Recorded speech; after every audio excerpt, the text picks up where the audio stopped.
이번 화재 당시 7층에 머물던 두 사람은 유독가스를 피해 에어매트로 몸을 던졌지만 끝내 숨졌습니다. 먼저 뛰어내린 여성이 매트 가장자리로 떨어졌고 매트가 순식간에 뒤집힌 게 한 원인이었습니다. 당시 현장에서는 어떻게 뛰어내려야 한다는 지시는 없었습니다. 내부 상황을 모르는 거를 저희가 뛰어내려 말아라 할 규정도 없고요. 제가 지금 소방관생활을 30년을 하는데요. 그렇게 높은 층에서 뛰어내린 적이 한 번도 없고. 이런 상황 속에서 뒤따라 몸을 던진 남성도 매트에 제대로 안착하지 못하고 바닥으로 추락했습니다. 에어매트가 킬바지온의 부분 상황에서 이제는 매달려 있는데 기력을 이기지 못하시고 그대로 이제. 조사 결과 당시 에어매트는 수평이 아니라 경사진 곳에 설치돼 있었습니다. 매트가 고정돼 있지도 않았습니다. 잡고 있거나 그러진 않습니까? 네, 그렇게 해주는데 그때 당시에 그 인원이 부족해서 일부 이 사람은 있었는데 이렇게 딱 잡아주고 그러지는 못했습니다. 소방당국은 에어매트는 고정하는 장치가 아니고 밑에 소방관이 있으면 다칠 수 있다는 입장입니다. 에어매트로 구조를 할 때 어떻게 해야 하는지 매뉴얼도 제품마다 제각각이고 명확한 사용 기준도 없습니다. 고정하는 방법을 포함한 공기안전매트의 설치 및 구조 매뉴얼을 조속히 마련할 필요가 있습니다. 일반인들은 에어매트 사용법을 잘 모르기 때문에 소방관의 현장 통제와 피난 유도가 무엇보다 중요할 수 있습니다. 소방청은 MBC에 오는 9월까지 실험 및 전문가 자문을 통해 공기안전매트 안전사용 통합 매뉴얼을 만들겠다고 밝혔습니다. 전문가들은 만약 에어매트로 뛰어내려야 하는 상황이 되면 양손을 가슴에 교차하고 몸을 니은자로 만들어 매트 중앙에 엉덩이부터 떨어져야 안전하다고 당부했습니다. MBC 뉴스 고병찬입니다. 불이 난 건물 아래 에어매트가 설치된 건 저녁 7시 48분.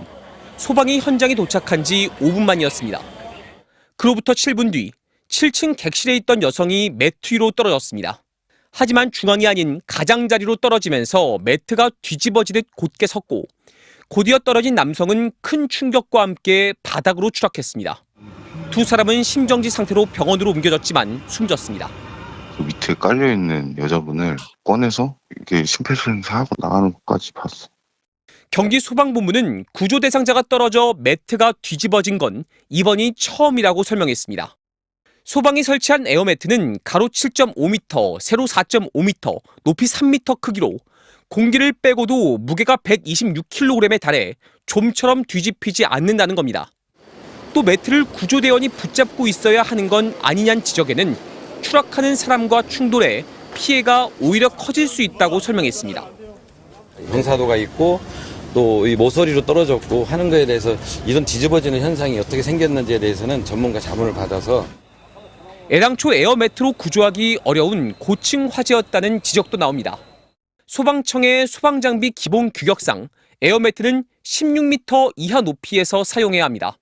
어제 불이 난 건물의 총 높이는 29.4m로 남녀가 추락한 7층은 최소 16m 이상으로 추정됩니다. 지금 현재 상황에서 쓰는 게 여기로 뛰어내려서 안전하다라는 용도는 아닌 걸로 지원을 다 인식을 하고 있어요. 3, 4층이라도 100% 안전하다고 볼 수는 없는, 바닥에 떨어지는 것보단 낫다는 걸로 전개하는 거지.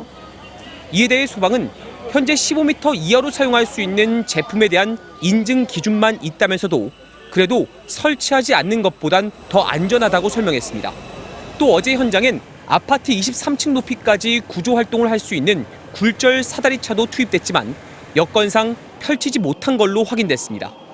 사다리차를 펼치려면 최소한 가로 세로 7.3m 공간이 필요한데 현장 도로의 폭은 8.8m였지만 양옆에 주차된 차들로 인해 실제 폭은 훨씬 더 좁았던 걸로 확인됐습니다.